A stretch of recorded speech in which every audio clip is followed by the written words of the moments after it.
Here's how you can empty the recycle bin on an Android phone. So let me show you how it works. If you're new here or first time on Foxtecc, subscribe so you don't miss videos like this one. Okay, so the trash or recycle bin is not like one for the whole phone, just like we are used to from computers. But on the phone interface, you have a couple of different trash cans in a different apps.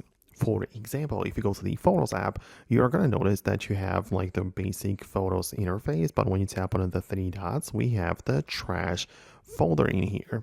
And here are the pictures and videos which you have deleted in the past 30 days. So you will have the ability to delete the things in here forever, or just wait 30 days until it's going to be deleted and fully removed automatically.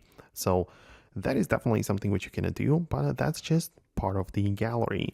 But you can go further. For example, inside of my Samsung phone, I have the My Files app, which a lot of people have as well. And in there, you can as well see the trash folder inside of the app under the utilities.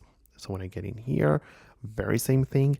I can either wait 30 days for it to be removed automatically, or I can just delete empty the trash manually like that. And it just goes like that. There are even more places where you can find it, like obviously some third-party apps might have that too. So it really depends, but this is the most common way to kind of make that work. Of course, inside of the Google Drive, a lot of people use that. You can as well get inside the trash folder and you can empty the recycle bin there. So that's basically the whole point behind it.